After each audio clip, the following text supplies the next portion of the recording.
This is Fitzy and Wippa. I'm Fitzy and that's Wippa. Welcome to the podcast. How's it going? It's the Fitzy and Wippa podcast here. How are you? We have a bit of a laugh, a chuckle when we talk about things. You having a laugh, eh?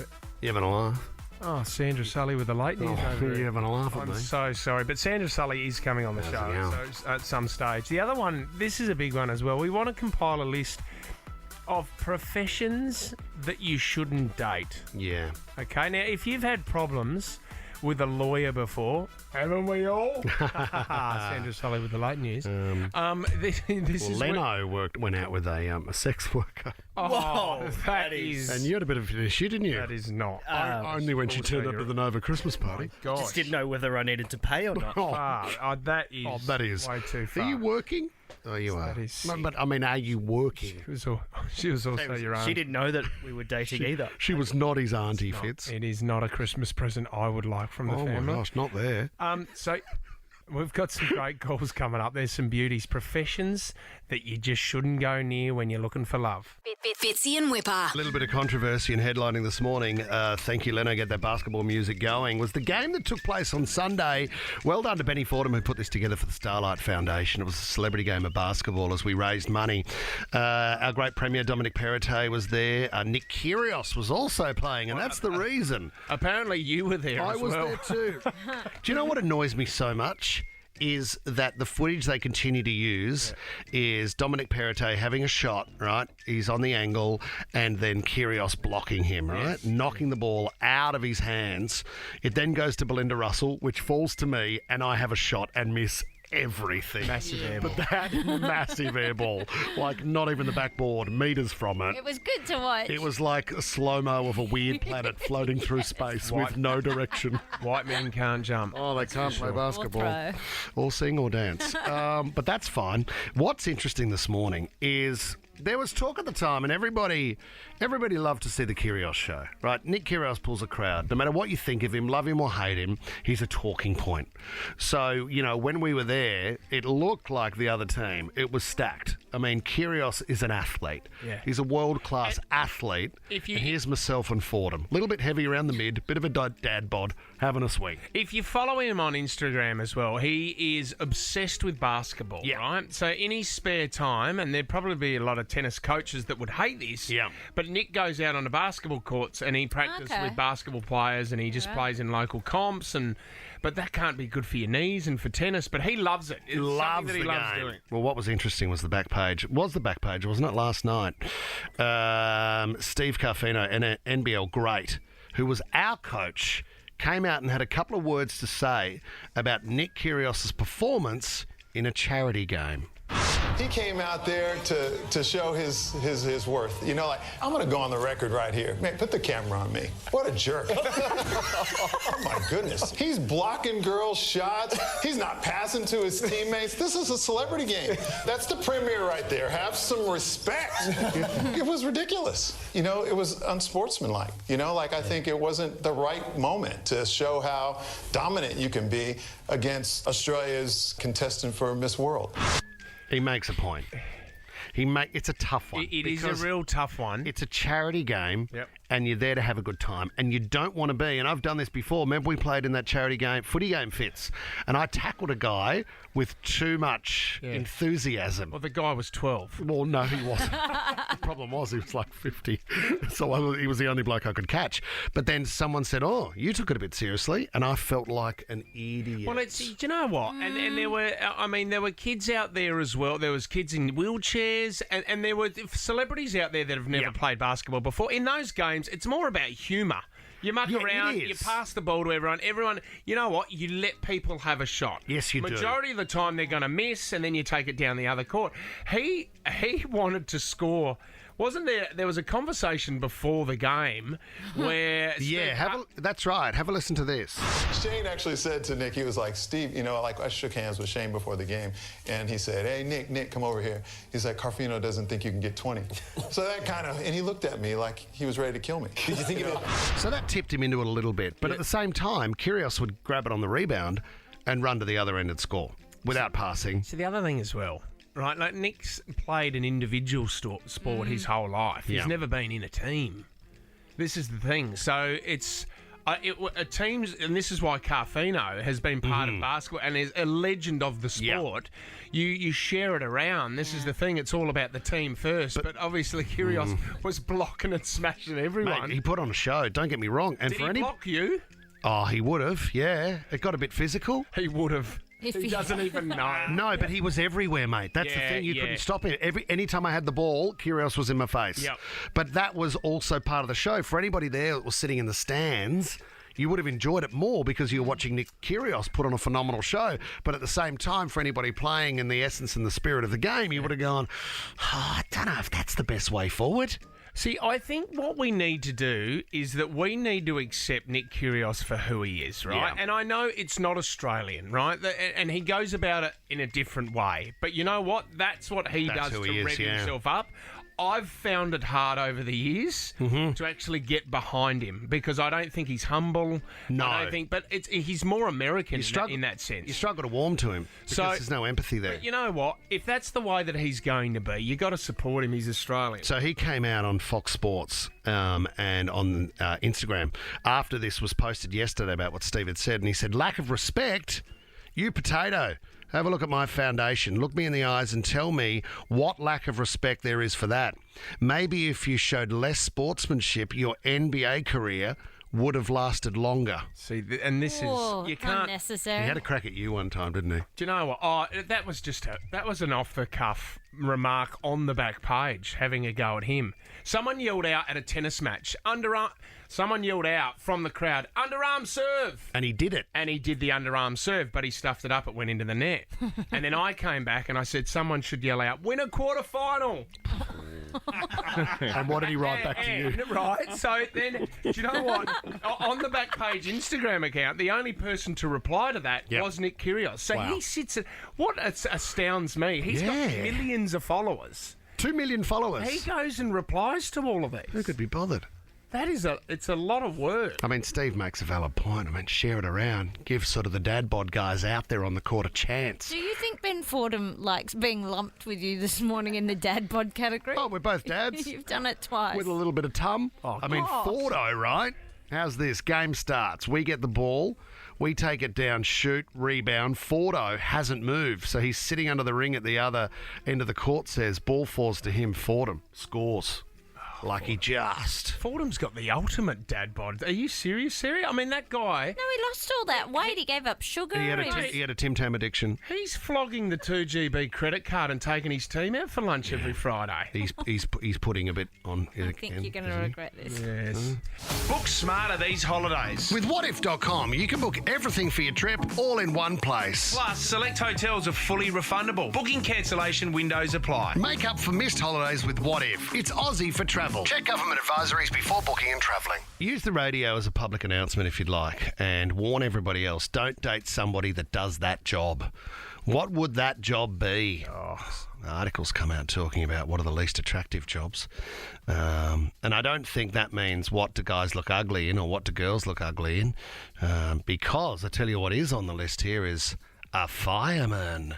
Why? Yeah, don't date a fireman, they say. Why, give Call me out a times are break. horrible for relationships. Haven't you seen the calendars? Oh, They look mate. So... I've got it on the back of my bedroom door. Mate, they hold puppies with their tops off. They look magnificent. They do all sorts of things with their tops off.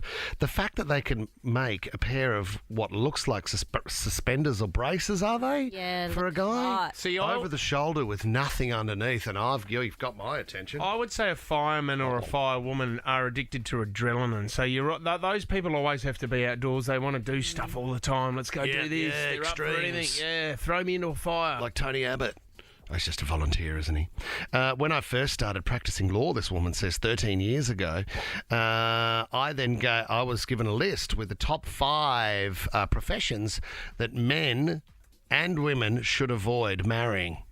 Number 1 was the fireman. Number 2, believe it or not, was the police officer. Why? Now, I would have thought a police officer would make a great partner. No, would it be that they both of those are dangerous professions? Maybe it's that you spend your life a little bit nervous about their well-being. Are they always I mean, are they always looking over you and judging you for what you do? I mean, do they carry that out into their everyday Like life? you start having an argument about how the dishwasher should be stacked. The next thing you know, you're pepper sprayed in the kitchen. I don't think it happens like that. Cuff him! Oh, sorry, there's no crew here. It's just me. Sorry, honey, I'm a bit out. I'm a couple of hours late. Tasered, absolutely tasered on the ground. The front door. I would 'Cause like you've been to the pub with your mates. Leno. Here we go. police officer. Leno, permission to go there? Yeah, fun. Thank you. What I think would be fascinating if you were dating somebody that was in the police officer or the Secret Service, Leno, would be the stories. Now, you went out with a girl who worked for the A feds. police officer. No, Shit. not the Fed. Doesn't matter. This story has got out of control in your mind. Yeah, She but was it's a getting police better officer, and better. and it was only a few dates. Yeah, it So, was. It wasn't a huge relationship, but but... some great stories. That So I she would wouldn't- share with you? when she absolutely shouldn't. Like, we're on a second date. And I was like, you should not be telling me this, but please tell me more, because this is very fascinating. Can you just skirt around the issue? Give us what the category was. When she was working undercover. Wow. How it would work. Stakeouts. Right. Why did she get you to sell that stuff that arrived in the container? I don't know. Oh, that's a different story. After you tried it. Did she ever get Someone into any altercations or Yeah, I'm sure she did. I don't any know. altercations with you? I mean, Fitzy's asking if you got your ass kicked. Yes. And I was handcuffed. And, Anything you say will cried be for held days. against you, Leno. It also goes on to say you shouldn't date people with high-powered jobs or well-paid industry types because it can lead to a doomed relationship. It goes on and says in number 3, the third position is military. Yep. Number 4 is surgeons. yeah. Number 5 is lawyers. Yeah. Sarah Ann McGilvray. Naughty. And number 5 is a pilot. Oh, that's 6, isn't it? Oh, dude. It's a tie for fifth. It's a tie for Lawyers and pilots. Let's not worry about the numbers. I would have thought, like, if you're going out there and you're trying to impress a girl and you've got a boring job, let's say, I don't know, you're an accountant or something. God bless the accountants of this world. But you then go to a bar and a girl comes up and you're just panicking. She's going to say, what do you do with yourself? You don't want to say I crunch numbers. So you say, oh, I'm a fighter pilot. Why do you ask? I thought that was like the turn-on move. I'm a military man. I agree. I keep the country safe. It's so Top Gun. It's so maverick. Isn't that hot? But see, wouldn't a lawyer, Gary's a lawyer. He is. Was that something that impressed you when you first met him, Sarah, or not at all? I don't understand anything about his job. Yeah. No, because he's a cracking kisser. That's exactly right. I was so distracted, as clearly you were too, to ask it. He's Who cares what someone does? As long as they're happy, it makes them a happy person to be around. Yeah. Well said, I've says. never met a happy lawyer. Jessica in Coogee, which profession would you not date again, Jess? Hey guys, red flag here. I would never date a trainer again. Oh, you're breaking up. Did you say plumber? No, personal trainer. Oh, yeah. PTs. Now, I think this is very similar. I went out with a girl who worked behind a bar as well, and there's people flirting with them the whole time. So they can't get away with it. PTs, they talk to you, Jess, but they've always got eyes on somebody else, don't they? And they always have to start early, finish late, 6 days a week. Jess, what Did happened? they get in your face, sorry, Vips, did they get in your face about what you ate? One of my girlfriends dated a PT and he was all over when they would order dinner when they were out. Yeah, always monitoring what they're eating and then always making you do active things when they have free time. So annoying. So you dumped him, did you, Jess? Yeah. Okay, He didn't deserve it. PTs are on the list. Hey, I want to talk about a guy from Brazil, Arthur O. Orso. Also. What would you call him? He's Awesome? also. O. Orso? Yeah. He was married to one lady by the name of Luana, and they like to go to certain types of parties. Dress up. Blue light parties? No, not dress-up Jungle parties. theme. No, swinger parties. Superhero. Oh. Oh, right. Keys in the bowl gear. Yeah, and while they were there, they made some great friends. Okay. Oh, like John and Christine Whiffley. That's different. They do not throw the keys in the bowl. In fact, most of the time, Sarah, they're not driving. Well, what? They drink a bit. What's that? John, what's that steering wheel doing Okay, down mate. your pants? Good gear. You really like that good one, gear, Sue? yeah. I did like that. Driving me one. nuts. Yep. Traffic, terrific. Hey, so anyway, they met. Now, Arthur was very popular because he's an ex-model. Oh, I'll okay. see if I can get a photo. Yeah, let's get a photo of here Arthur. He's full of tats. Oh, That's you- him Oh, laying yeah. on the bed and that's just Those him girls are pretty hot. going a bit crazy there. Those girls. But anyway, Luana said, you know what, if you like these girls so much, why don't we all get married? Arthur is now married to 9 wives. How good is that? He's really struggling, though, to please all of them now. He's actually started up a, well, I'm going to say this word, sex roster. Okay. Okay, now. Well, you and- need to. Well, and there is a Yeah. schedule that they can all see up on the Okay. board. I suppose it's like your chores Yep. that you have for your kids and that up on the fridge. It's going to be hard when your time doesn't suit you. Like, you might be booked in at the hairdresser, so you'd have to go to one of the other girls, or put it on the group chat. Hey, I've got a 2:00 Tuesday. Do you want to swap? Happy to do a Wednesday morning. Well, Oh, but do you want? But then you'd be like, I don't want to go after her. yeah, Oh, Let's go before yeah. I her, don't want to but go not after after her. her, Yeah, I've heard 'cause- about her. Yeah, she hasn't been brushing her teeth. Yeah, right. that one's doesn't feel sloppy. good. So these are the problems that Arthur's having. He said they all want to fulfil my sister's sexuality at any cost. They are happy to make it their goal. Our intimate life is really fun and pleasurable. And initially I tried to have sex by appointment, but following a timetable caused a lot of problems. And sometimes I felt like I had to get intimate because of the schedule and not for pleasure. Right. On other occasions, Not a job, is it, mate? I got intimate with one wife while thinking about another. See, these are all the problems that you would have. That's the thing, Fitz. His schedule's so packed, he's thinking about what he has to do next. As it turns out, it's just another wife. When does he go to work? He doesn't have time, says.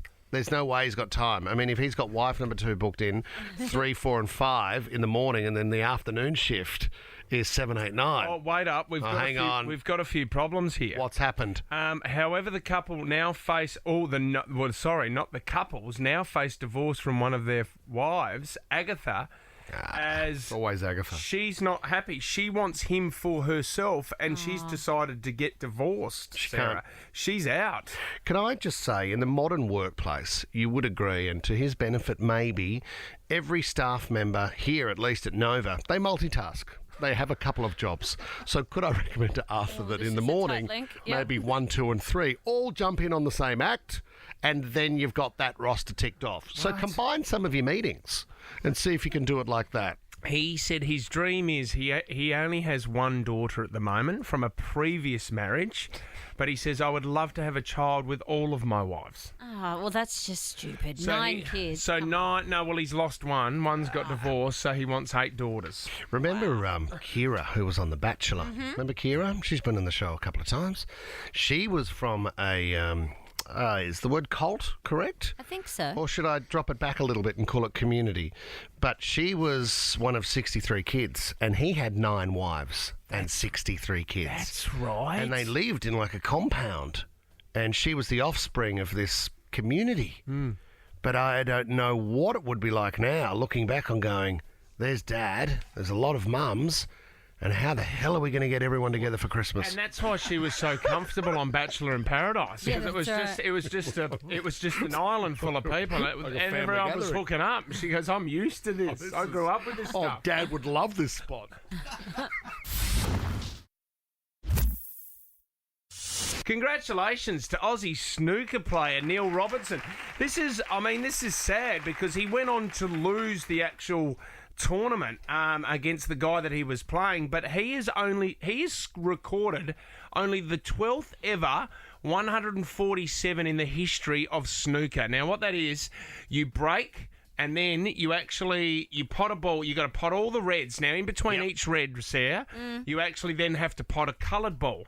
You get more points by the colour of the ball. Now, the black ball is the most amount of points. In between each red ball, he just kept potting the black ball. Right. Then he would go back to another red ball, then back to the black ball, back to the red ball. The black ball then comes back onto the table every time it gets potted, Sarah. Then when all I thought the black ball was the last one you pot. No, this is snooker. When you get to the colours, though, says, then it is the last ball. And then at the end, right, then you've got to pot all the coloured balls. You end with the black ball, and it's a perfect game. It Right. only ever happened 12 times. Have a listen to the reaction here. When he was a boy, he used to get tapes sent over to Australia of the great moments here at the World Championship. Now it looks like he's about to offer one of his own. Bill Robertson. Go, Robbo. He needs the black for a 147. Come on. Come on. Fantastic. Bang. Do you know what? What a legend. What I love about snooker and darts as well is it's the only two sports that you can watch and go, I could actually do that. Yeah, I could have a crack at I that. could do it. Yeah, there's a bit of luck in it. And do you know what? Darts is... that sounded amazing to be there for that in the crowd. Oh, Would the have been- crowd gets so into it. Well, darts is even more. This is Simon the Wizard Whitlock, right? Now, a 9-darter is a perfect game in darts. It doesn't happen very often. So you need to get... Every single dart has to be on target. Wow. And, if you get the 3... Triple 20. Or you get the 360s, you get 180. You got to do that 3 times and you finish off the game. Wow. So this is the Aussie guy. Have a listen to the crowd here. On his last 5 scoring darts have been in the treble 20, and Whitlock, having not hit one in the first leg, has hit 3 at the start of the second. That's the first 3. Great darts. Could we?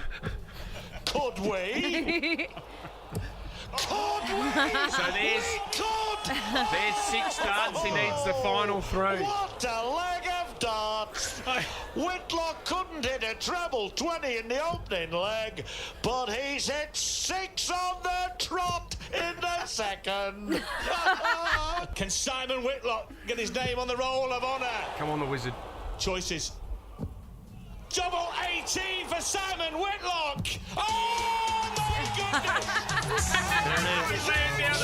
Danny Green's just come out. Actually, Tommy, have we got time? There's one more. Yeah. There's a Scottish guy called Gary Anderson. Now, you don't think the crowd were behind Gary Anderson when he was going for the 9 point? We've waited since 2014 for a 9-dart leg.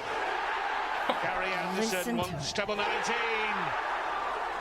To end the wait! Wow. The magical 9-dart Sounds like leg. Wembley. yeah, doesn't it? How many people are there? Scotsman. Tommy, you know what we should do? I've got this idea off Russell Crowe. Did you hear Russell Crowe when he goes overseas to film a movie? Yeah. He takes the crew and he takes them into a local pub. And I've heard, I don't know if this is an urban myth or not. Yeah, We'll have to ask he Russell. told us about this. So what he does, he gets the 2014 NRL Premiership where the Rabbitohs won, right? And he takes that in and he sets it up with the pub beforehand. Can you put this on when I bring in the crew that are filming in the movie? And they all come in there, and then they put the game on, and Russell goes, oh, that's my team. I own that team. That's the Rabbitohs. Oh, this is the grand final. As if it's live, and then everyone in the pub gets involved. Yeah. And they think this is actually happening, and everyone's behind Russell, and they've basically got Russell on their shoulders going, this is awesome, you've won the GM. And he can relive the grand final. Was it Ryan Reynolds who did it with? No, Ryan Gosling. Ryan Gosling. Yeah. Right. Fixed him up. We've got to do that with the darts. Good idea. Maybe rock up to a pub, Tommy, you Yeah. put it on and you make out that it's live and it's happening as and we get everyone What are the into it. chances? What are the chances? Geez, big one last night. Love this show. Wild Territory. Matt Wright, the Outback Wrangler. We love Matty every Tuesday night. Make sure you tune in 8:40 on Channel 9 and he joins us now. Welcome to the show, legend. Hey boys, how are you? Matty, great. I can be down in Sydney with you today, but hopefully down in a few weeks. Mate, we'll take you any way we can. We need to ask, though, Matty. We did the topic yesterday of whenever you're woken up with an animal on your face. We had possums, rats, cockroaches, but my mind goes to the scariest of all. What do you do if you wake up and there's a snake in your bed? Oh, that actually happened only, a couple of weeks ago, I reckon. Are you serious? It wasn't so much me, it was Kaya. I had this little snake there, and I had him in the room there, and I was letting him go back out in another area there the following day. And I said to Kai, I said, it's fine, he's just sitting up there, he won't go anywhere. And sure enough, about 3 o'clock that morning, she's up screaming around that there's a bloody snake crawling over, and I'm sort of half asleep trying to grab this snake off her, and she's carrying on like a 2. How old is she? It was only a 3-foot olive, so it was only a little fella. Well, that footage of Banjo, right, your 2-year-old son, dragging, what sort of snake is that and how long is it? Yeah, that's a big olive python as well. Yeah. So, dragging it onto the lawn, mate. It's huge. yeah, so that's in one area there we're filming out. They got a lot of olives there, and they sort of get into the house and get in around the place. So we're always moving them out, and they got a lot of respect for the wildlife out there, which is great. And there's some olive pythons there that are sort of 14, 15 foot long that they've all named, but they do end up in the girls' quarters or the blokes' quarters, and the blokes have to go get them out from the girls' quarters, which they don't mind too much. A big snake in the girls' quarters. Hey, Matty, just a quick one. Last time we spoke to you, you went over to Indonesia. Remember that huge croc that had the tyre around its neck and they couldn't get it off? Yeah, do you want to know the end story on that? What happened? What happened to that croc? So, little Indo went there. He spent about a month, just one spot. Yep. He had our trap there. Yeah. And went through 42 chickens, just day in, day out alive. Yeah. Just rebait it with another live one. Yeah. And in time, that big fella, he went in the trap, they caught him, they dragged him out, and they got the tyre off him. And so, such a cracking story. Willow was a bit bummed. He's going, Matty, that should have been us. We should have gone, mate. At the end of the day, the croc is free without the tyre and a local quarter.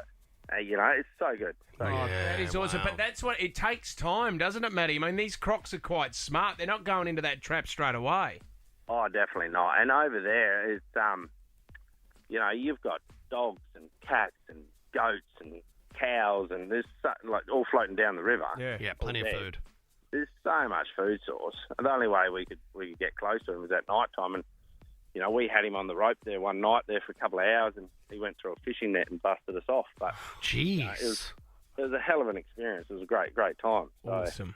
So can we talk about wild territory? Is it do we get to see a bit of top end safari? You camp up there that anyone can go to? Is it the life up there around the camp, or is it just all of the territory, Matty? No, it does showcase a lot of parts of the territory, from down the Vic River where the Kimberley sort of starts there, and it's beautiful country there.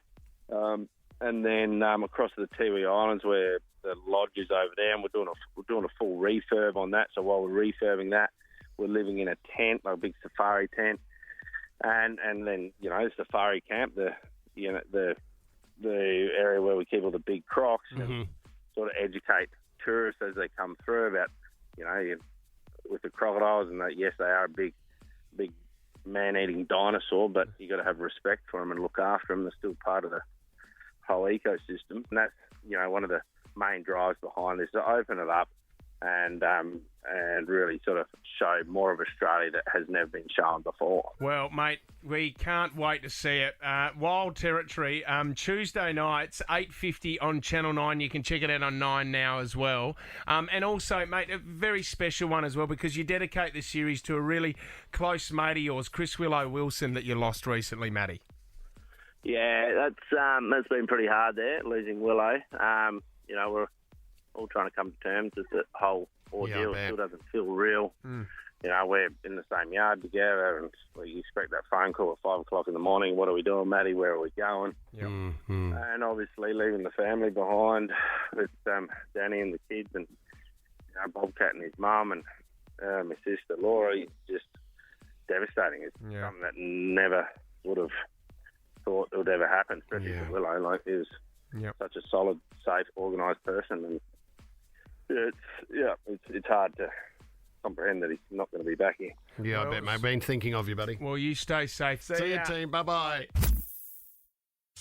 Let's talk about teachers. What did you find out about your teacher? And I mean, this is a good one for the kids on the way to school this morning. But for anyone out there, when you find out that they have like a double life or do something else, it's great news. We went on a camping trip to the basin here in Pittwater, and there was a moment where I overheard a teacher in a phone booth ringing, whoever it was. I was the next in line to use the phone booth, and then he was saying, hey, no, don't meet us at the airport, because we had to fly. Don't meet us at the airport because we can't have anybody see us together there. I'm thinking, what is he doing? Next thing I found out, he was cheating on his wife with the student teacher. Oh, whoa. Yeah, and the student teacher was coming to pick him up from the airport. Then there was another teacher. He was a maths teacher. I can't remember his name, but he was caught in a previous life with a cucumber down his pants. And so his nickname behind his back was Cukers. Anyway. Why would he have a cucumber down I've got no idea, mate. but when he was asked what's the circumference of that circle, he absolutely erupted. Who found that he had it there? I don't know. One of the parents knew him from when he was younger. And you know when a story like that gets out about a teacher? Yeah. Wildfire was just on. Hey, apparently he had a cucumber down his pants. Well, this is Sylvain Helene. He worked in London and a bit of France as well, but he has been told he can't teach primary school kids anymore. And I'm thinking, this poor Mr. Helene, apparently he's been doing it for 12 odd years. Yeah, right. And he's really loved by all the students. But the reason why he can't, and this is quite physically, you can understand why, he has been dubbed the world's most terrifying teacher because he spent $80,000 on tattoos all over his body. Wow. So he wasn't teaching after the tats? No, he's a primary school teacher and he has got tattoos all over his body. He looks like a lizard, Sarah, doesn't he? So did they stop him from working because of the tats? Well, some of the kids were too scared of him. Because they're right in his face, and I guess if you weren't old enough, that's scary. We had another teacher with the nickname Bongo because in a previous life he'd been a clown. And things didn't end up too well for Bongo because one of the students walked up to his office that had a little window and they looked at Bongo on his computer. Hey, Bongo. And what was on his screen wasn't the sort of material that kids... He was learning to juggle, was he? Yeah, he was learning to juggle, do some magic tricks, and he was removed from the school. Belinda in Randwick, what did you find out about your kindergarten teacher? I was at my uncle's wedding when I found out she was the head cheerleader for Parramatta Eels 20 years ago. Wow! Okay. I mean, did you go straight to school, or no? You'd already finished school, had you, Belinda? No, I was in what's it called, year 1 or year 2. Yeah. My mum just pulled me up at the wedding and she was like, "Isn't this your teacher?" Because they had the book with all of the cheerleaders in it in bikinis. Wow. And I was like, "Yep, that was my kindergarten teacher," and I can't remember her name. Got to be proud, Belinda. That year. I mean, you would ring every student that you ever was in a class with to tell them that news. First things first, you get a copy of that photo. Monica in Kearns, what did your friend find out about their teacher? So my friend found out that the teacher wasn't actually qualified. So he just faked his qualifications and got a job at the school. And he taught for a couple of years before anybody found him out. Not bad, is it? Not bad at all. What was the subject? Was he teaching a younger year? No, he was a high school science teacher. Oh, my God. So it wasn't even like a PDHP or something that you might be able to fluff your way through. Do you know what? So it's just on the Bunsen burner. Everyone's got a gift in life, but obviously these people find out that they've got a gift at just stitching people up. Yeah, yeah. And you can talk your way around it. Should have got into radio. I mean, I'm really good at fraud. Mm-hmm. I'm the best at it. The best at misleading. Tom in Castle Crag, what did you find out about your teacher? So I found out that my teacher was actually a famous bikini model, and we found a YouTube video about her doing it, and she actually won the competition, and nobody knew about it until my friend found out about it. Did she deserve to win it, Tom? To be honest, yes. Yep, okay. Yeah, nobody knew until we found out, and I think she knew because everyone looked at her differently. So, yeah, that's a tough one. I mean, once that gets out, that spreads like wildfire, like you said, Whip. That is gold. Hannah in Ryde, what did you find out about your science teacher? That he was sleeping with a student, but it was made worse by the fact that his wife was the drama teacher at the same school. Oh no! Bad idea. How did that end up, Hannah? Not well. I believe the wife is still actually teaching at the school, although they're no longer married. Oh gosh! Is he still with the student? I don't know. I mean, if you're doing Romeo and Juliet or something like that in drama, and you're teaching a student, I don't know, there might be something that clicks, Sarah, and you go, there's something going on here. Never. No, not even Romeo and Juliet gets that over the line. Tammy in Eaglevale, what did you find out about your child's teacher? He was a stripper for Thunder Down Under and also Manpower Australia, and he's a sport teacher. Who's more excited, the students or the mums about that one, Tam? Oh my God, the mums! When they found out, it was every mum was volunteering to come to school because he was so hot. I mean, is he hot, Tammy? He is hot, yes. Oh, see this. You couldn't help but pull up in your car when he was there, just with that music pumping. Just wouldn't you? You'd have Magic Mike on every time you rocked up to school, wouldn't you? Definitely. What a great story, and you've hooked up with him a couple of times. Thanks, No, Tammy. wait up. Last one, Bernard in Chiswick. What did you discover about your teacher, Bern? I found out that one of my ex-teachers was a strip-up pole dancing teacher. Oh no! What is going on? I mean, that's physical fitness. I mean, you can do that these days, and it is a form of fitness. Is that why they were doing it, Bern? No, well, we always knew that she was quite fit and that she was a dance teacher. They didn't realise what type of dance she taught until they visited a certain men's garage in Sydney and saw her there. It was like, what are you doing here? This was unfortunately after high school. Yes, I wasn't in high school at the time. I found this out about it afterwards, but it's hilarious. Career over, isn't it? To think that you met her and Matt de Groot on the same night. That is unbelievable. Welcome. I was the pole dancer. We spoke about this earlier in the show, but the charity game that you played just before the Sydney Kings game on Sunday, Whip, there was some big players in there. Dominic Perrottet, our Premier, was there playing. Can Dom dunk? Belinda Russell, you spoke about, you did a bit of a dance with her before the game. I mean, you didn't have too many basketball skills. Your coach was Steve Carfino as well. Yeah. And the one that we need to focus on is Nick Kyrgios, because Nick Kyrgios can play basketball. Yeah. But the topic is, did he take it too seriously? Steve Carfino was on the back page last night on Fox Sports. This is what he had. He came out there to show his worth. You know, like, I'm going to go on the record right here. Man, put the camera on me. What a jerk. Oh, my goodness. He's blocking girls' shots. He's not passing to his teammates. This is a celebrity game. That's the premier right there. Have some respect. It was ridiculous. You know, it was unsportsmanlike. You know, like, I think it wasn't the right moment to show how dominant you can be against Australia's contestant for Miss World. Steve, he joins us now. Welcome, buddy. Did I say all that? Steve, firstly, can I take this moment to apologise again for a lot of the fresh air work I did, completely missing the basket on Sunday, but some strong words from you on the back page. What do you think? I mean, the crowd would have said, hey, it was Nick Kyrgios being Nick Kyrgios. That was entertaining. But for a charity event, are you standing by your word that it was a bit much?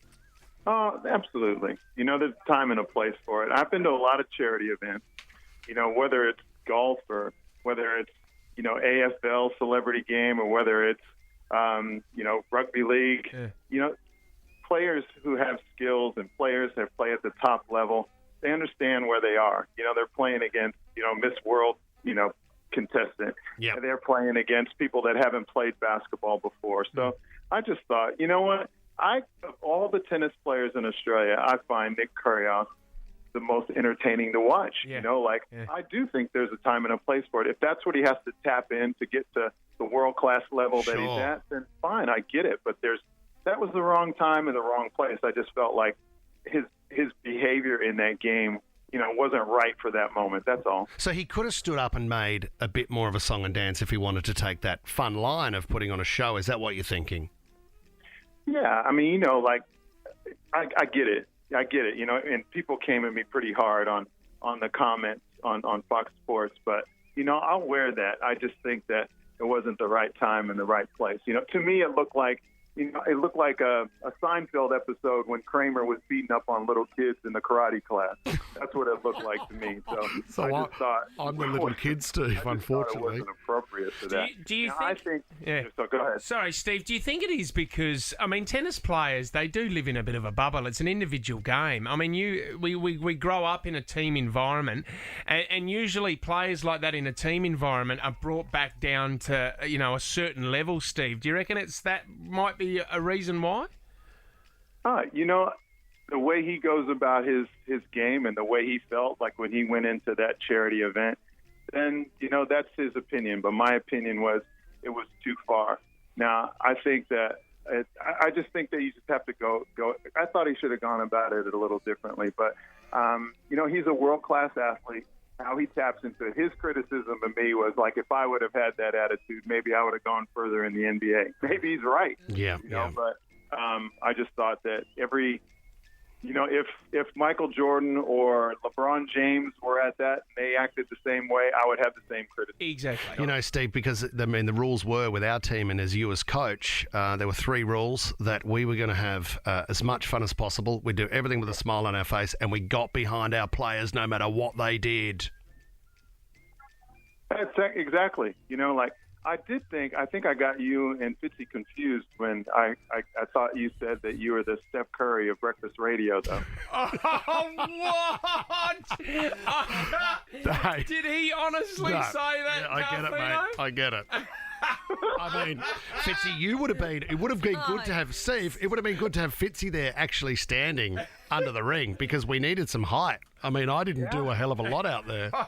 I know Fitzy goes to the gym, and Fitzy's, he's tall, he's athletic, and we always lose basketball players to AFL, so the crossover would be pretty easy. Oh, mate, Steve, you're a legend. We appreciate your time, mate. Love we it, know you're Steve. about to get on a flight, so we appreciate you coming on the show. Steve? Okay, no worries, guys. Anytime. Thanks, you, buddy. legend. Good to talk. The Fitzy and Wippa Show is a Nova podcast. For more great comedy shows like this, head to novapodcast.com.au.